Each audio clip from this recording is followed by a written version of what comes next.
Okay, hello, Mike Shaw, and happy Monday. As always, it's wonderful to see you in the library, and it is time for our library update. While I don't have anything material to show you, like a new window or new flooring or this or that, we sure do have a lot coming next week. Don't have our painters yet, but that is supposed to happen this week.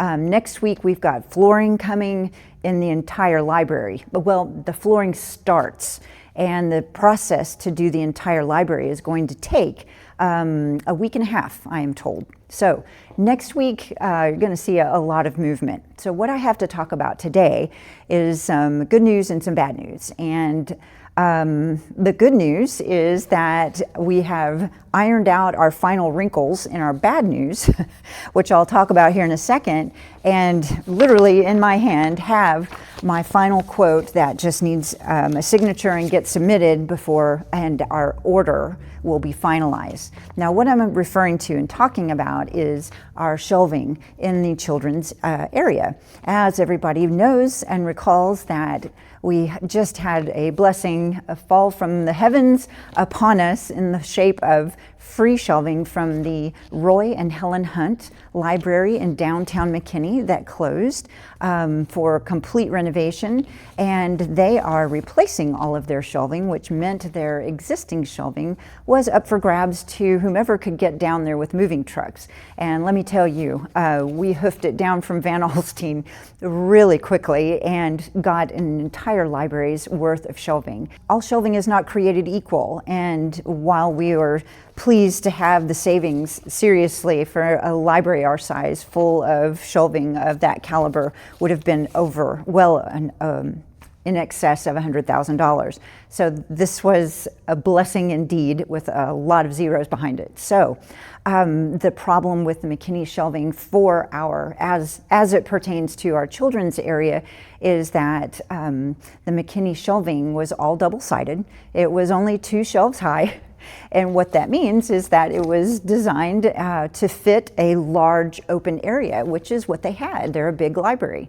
Our library is not such a big library, and we are long and narrow in our children's area, which means we only have a finite amount of space for shelving that you have to go on both sides of. So most of our shelving in our existing children's area was around the walls, and none of it was only 2 shelves high.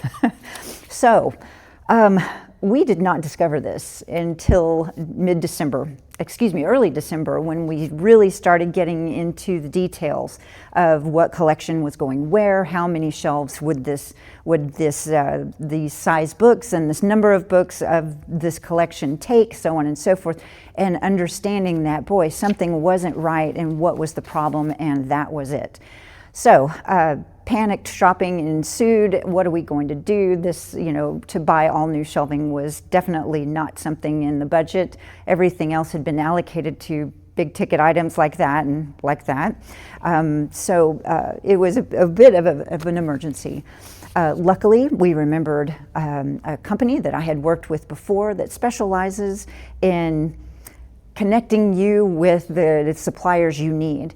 As luck would have it, and here we go with more serendipity, the representative of our company was the same representative that actually sold the McKinney Library that shelving originally. She knew exactly the shelving that we had, as she had sold it to them. So, shelving components are not complicated beasts. There's a bottom, there's a top, there's some shelves, some uprights, and the shelf ends.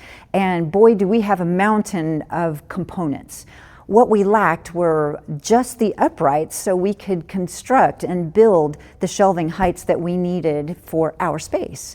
She was able to connect us with the company that sold the McKinney shelving to McKinney, and we were able to amass an order that would build the shelves that we need. And so we will be able to use the McKinney shelving in our area, but we're going to have to buy a good amount of parts to the tune of around $25,000.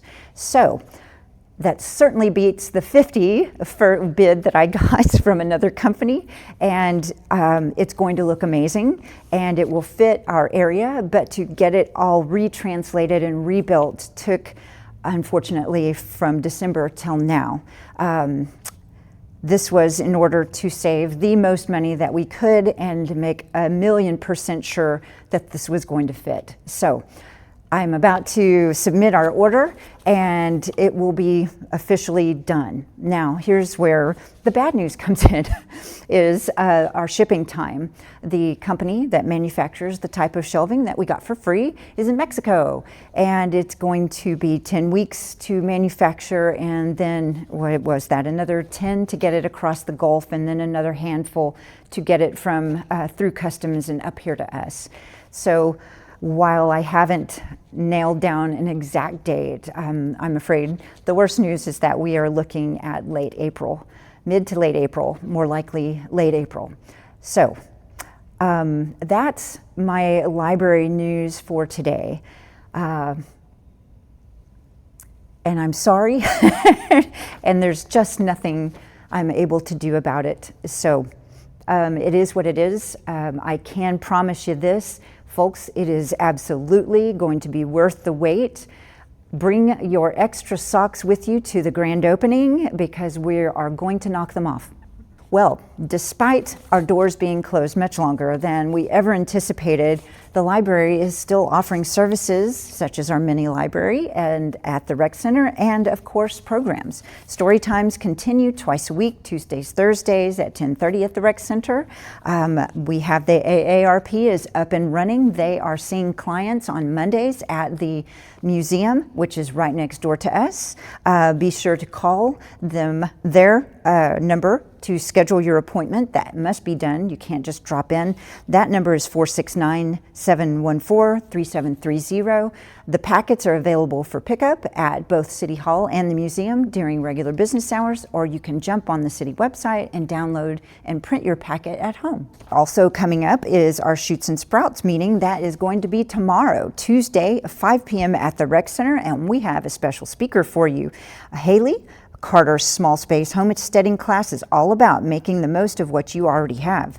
Instead of waiting for more land or a quote-unquote perfect setup, you'll learn how to think differently about your space and turn even the smallest home or yard into something productive. Please join us. It's bound to be a good one. And Mike, that wraps it up for the library update today.